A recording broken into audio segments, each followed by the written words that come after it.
ఇంటింటికి తెలుగుదేశం కార్యక్రమంపై లోకేష్ దిశానిర్దేశం చేశారు.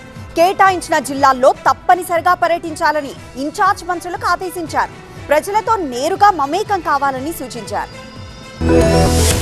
టీడీపీ ప్రతిష్టాత్మకంగా చేపట్టిన ఇంటింటికి తెలుగుదేశం 2 ఏళ్ల నమ్మకం అభివృద్ధి సంక్షేమం కార్యక్రమం ఏపీ వ్యాప్తంగా విజయవంతంగా కొనసాగుతోంది. 9వ రోజు 3,03,229 ఇళ్లను టీడీపీ శ్రేణులు సందర్శించాయి. మొత్తంగా 9 రోజుల్లో 23,63,000 ఇళ్లకు వెళ్లారు. 2 ఏళ్ల పాలనలో సాధించిన విజయాలు చెప్తూనే ఇంకా తీర్చాల్సిన సమస్యల గురించి ఆరా తీస్తున్నారు. సంక్షేమ పథకాల అమలుకు సంబంధించి ప్రజలకు వివరిస్తున్నారు. సూపర్ 6 హామీల అమలుపై నాయకులు ఇంటింటికి వెళ్లి అవగాహన కల్పిస్తున్నారు. 45 రోజుల పాటు ఈ డోర్ టు డోర్ క్యాంపెయిన్ కొనసాగనుంది. కేటాయించిన జిల్లాల్లో తప్పనిసరిగా పర్యటించాలని ఇన్ఛార్జ్ మంత్రులకు వర్కింగ్ ప్రెసిడెంట్ నారా లోకేష్ ఆదేశాలు జారీ చేశారు. ప్రజలతో నేరుగా మమేకం కావాలని సూచించారు. కడప జిల్లా కమలాపురం నియోజకవర్గంలోని చెన్నూరు మండలం వనం వీధిలో నిర్వహించిన ఇంటింటికి తెలుగుదేశం కార్యక్రమంలో ఎమ్మెల్యే పుత్తా కృష్ణ చైతన్య పాల్గొన్నారు. కూటమి ప్రభుత్వం 2 ఏళ్లుగా అమలు చేస్తున్న అభివృద్ధి సంక్షేమ కార్యక్రమాల గురించి ప్రజలకు వివరించారు. చిన్న చిన్న పొరపాట్ల వల్ల సంక్షేమ అభివృద్ధి పథకాలు అందకపోయినా వాటిని సవరించి అందేలా చర్యలు తీసుకోవాలని ఎమ్మెల్యే సూచించారు. ప్రజలు కూడా ప్రభుత్వం అందించే సంక్షేమ పథకాలు వినియోగించుకోవాలన్నారు.